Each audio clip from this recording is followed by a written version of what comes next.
രക്ഷയില്ല. നാം രക്ഷിക്കപ്പെടുവാൻ ആകാശത്തിന്റെ കീഴിൽ മനുഷ്യരുടെ ഇടയിൽ നൽകപ്പെട്ട യേശുവിന്റെ നാമമല്ലാതെ മറ്റൊരു നാമവുമില്ല. വിശുദ്ധ വേദപുസ്തകം വീണ്ടും പറയുന്നു, ഒരിക്കൽ മരിക്കുകയും പിന്നെ ന്യായവിധിയും ദൈവം മനുഷ്യർക്ക് നിയമിച്ചിരിക്കുകയാണ്. ദൈവം മനുഷ്യനെ നിയമിച്ച രണ്ട് വ്യവസ്ഥകൾ, ഒന്ന് മരണം, മറ്റൊന്ന് ന്യായവിധി. മരണം കൊണ്ട് മനുഷ്യന്റെ ജീവിതം തീരുന്നില്ല, മരണത്തിനപ്പുറം ഒരു ജീവിതമുണ്ട് എന്ന് വിശുദ്ധ വേദപുസ്തകം വളരെ വ്യക്തമായി രേഖപ്പെടുത്തിയിരിക്കുകയാണ്.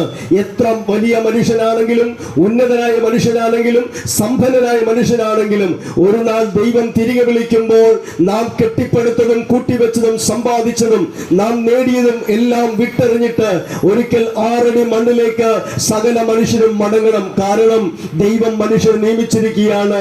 മരണമെന്ന യാഥാർത്ഥ്യം മനുഷ്യർ ദൈവം നിയമിച്ചിരിക്കുക. സമയം നിശ്ചയമല്ല.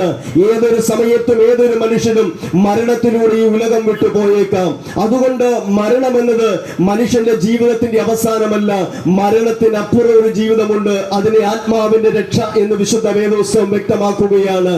അതുകൊണ്ട് വിശുദ്ധ വേദപുസ്തകം പറയുന്നു, ഒരു മനുഷ്യൻ സർവ്വലോകവും നേടിയാലും അവന്റെ ആത്മാവിനെ നഷ്ടമാക്കിയാൽ അവന് എന്ത് പ്രയോജനം? എന്ന് കേൾക്കുന്ന മാന്യ ശ്രോതാവേ, ഈ ലോകത്തിൽ എന്തെല്ലാം നേട്ടങ്ങൾ നേടിയാലും, എന്തെല്ലാം കൂട്ടിവെച്ചാലും, എന്തെല്ലാം കരസ്ഥമാക്കിയാലും, എത്ര പദവികളും ഉന്നത സ്ഥാനങ്ങളും കരസ്ഥമാക്കിയാലും, ഇതെല്ലാം ഒരിക്കൽ വിട്ടെറിഞ്ഞിട്ട് ദൈവം തിരികെ വിളിക്കുമ്പോൾ 6 അടി മണ്ണിലേക്ക് നാം മടങ്ങണം.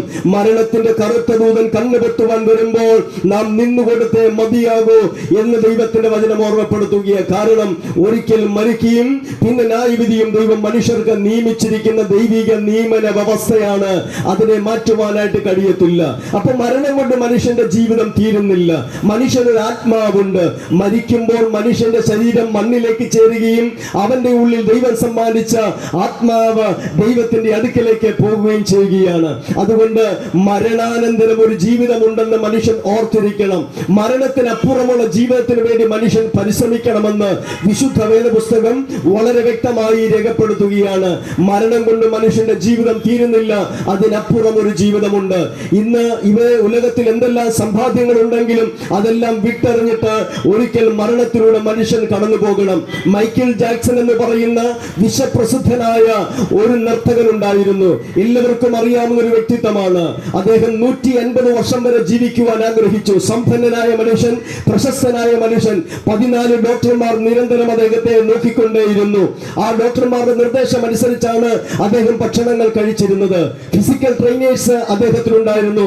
അവരുടെ നിർദ്ദേശപ്രകാരം ശരീരത്തിന്റെ വ്യായാമ മുറകളൊക്കെ വളരെ ഭംഗിയായി ചെയ്ത് ജീവിതം വളരെ ചിട്ടയോടും സയന്റിഫിക്കായും നയിച്ചുകൊണ്ട് 150 വർഷം ജീവിക്കുവാനായിട്ട് മൈക്കിൾ ജാക്സൺ ആഗ്രഹിച്ചു. പക്ഷെങ്കിൽ നിർഭാഗ്യവശാൽ 50ാമത്തെ വയസ്സിൽ മൈക്കിൾ ജാക്സൺ ഈ ലോകത്തോട് യാത്ര പറഞ്ഞു. എന്നെ കേൾക്കുന്ന മാന്യ ശ്രോതാവേ, ഉലകത്തിൽ എന്തെല്ലാം ഉണ്ടെങ്കിലും നാം ഈ ഉലകം വിട്ടു പോകണം ദൈവം വിളിക്കുന്ന സമയത്ത്. അതുകൊണ്ട് മരണത്തിനപ്പുറം ഒരു ജീവിതമുണ്ട്.